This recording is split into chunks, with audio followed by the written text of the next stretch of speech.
Buen día nuevamente con ustedes en Entre Líneas. Luego de 36 años, pues la selección de Perú regresa a un mundial. Y a propósito de esto, hace 2 semanas me senté con mi hija menor de 8 años a realizar una tarea escolar que le habían dejado.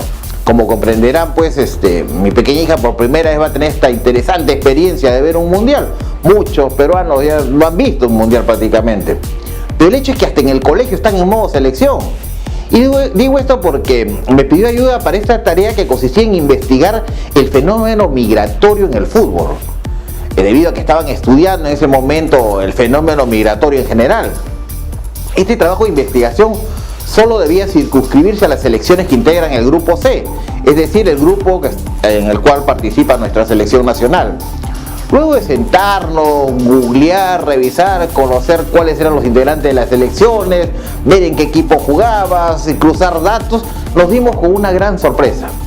Más del 80% de los futbolistas de las selecciones que integran el grupo C, y estamos seguros que lo mismo ocurre en otros grupos, migran a jugar fuera de su país. No son jugadores que juegan en equipos locales, la gran mayoría juegan fuera de su país. En el caso de Francia inscribió provisionalmente a 34 jugadores en su selección. De estos 34, 20 juegan fuera de su país. Y es previsible pues que cuando se tenga que escribir la lista definitiva en unos días, esos 20 se queden en la selección y solo queden 3 cupos para jugadores que juegan en equipos locales de Francia. Si nos vamos al caso de Australia, es un fenómeno igual, parecido. Se inscribió en la selección de Francia preliminarmente a 26 jugadores. Pero de estos 26, 21 juegan fuera de su país. Y al igual que en el caso del equipo francés, es previsible que en la lista definitiva pues queden 21 y solo 2 jugadores de esta selección sean jugadores locales. En lo que respecta a la selección de Dinamarca, se inscribieron preliminarmente a 35 jugadores. De estos 35, 27 juegan en equipos fuera de su país. Y también es seguro que de los 23 seleccionados, que es el tope máximo que debe inscribirse de manera definitiva, estarán en estos todos los jugadores que juegan fuera del país. Finalmente nos pusimos a revisar un poco qué ocurre en el país con la selección nacional. Y en el caso de nuestra selección, se inscribió preliminarmente a 24 jugadores. De estos 24 jugadores inscritos, 20 juegan fuera del Perú. Lo que seguro ocurrirá también será que esos 20 se queden en la lista definitiva y solo queden 3 cupos para jugadores que juegan en equipos nacionales. En conclusión, pues este fenómeno migratorio interesante que se da en el fútbol y que es bastante alto, no solo se da en países de bajo o de mediano nivel de participación en mundiales, sino en países con mucha trayectoria futbolística, con muchos mundiales, como el caso de Francia. Este fenómeno es bastante interesante. Y es que a esto le da un plus a los jugadores que ganan experiencia y crecen futbolísticamente cuando migran a jugar a otros equipos extranjeros. Juegan a la par con grandes estrellas de fútbol, llevan sus selecciones al mundial, como la nuestra, que después de 36 años encontramos a un equipo unido y a un entrenador que, valgan verdades, supo manejar a este grupo de jóvenes. Pero más allá de estos datos que les comparto, el jueves pasado todo el Perú despertó con la noticia de que la selección volvería a contar con su capitán Paolo Guerrero en el Mundial de Fútbol Rusia 2018. Ha sido quizás uno de los pocos momentos desde aquellos tiempos en que todos asumiéramos la responsabilidad de una lucha frontal y sin miedo contra el terrorismo, en los que el Perú se ha mostrado unido frente a un objetivo y celebró en conjunto el logro del mismo, que Guerrero juegue en el Mundial. La pregunta sería entonces, ¿por qué no buscamos objetivos que nos unan y los socializamos?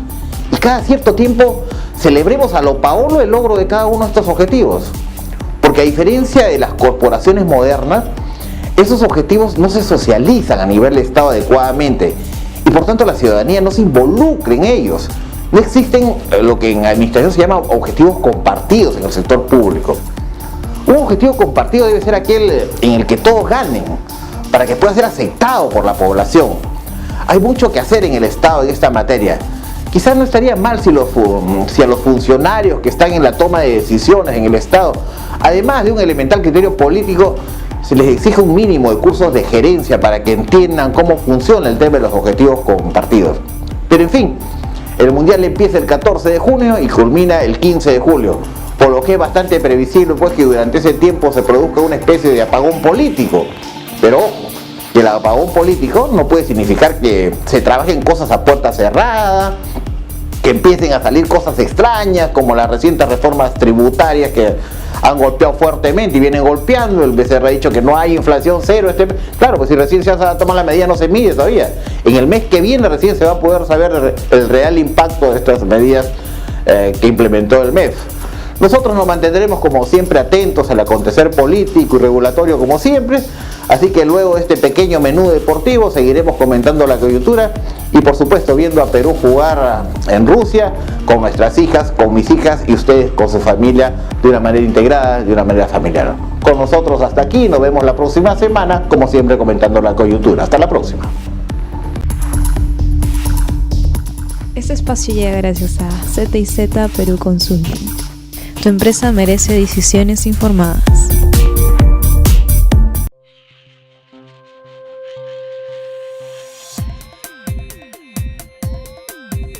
En nuestra consultora trabajamos con la misma pasión que imprimes a tus negocios, facilitándote la toma de decisiones corporativas y controlando el riesgo político, regulatorio y macroeconómico de tus inversiones. Nos anticipamos a los riesgos, brindándole de manera oportuna y detallada información sensible para tu empresa. La información sensible, veraz y oportuna de los riesgos que amenazan tus inversiones llegará a tus manos. Si lo que buscas es una empresa que trabaje con la misma pasión que tú, brindándote seguridad en la toma de decisiones, comunícate con nosotros que gustosos te atenderemos.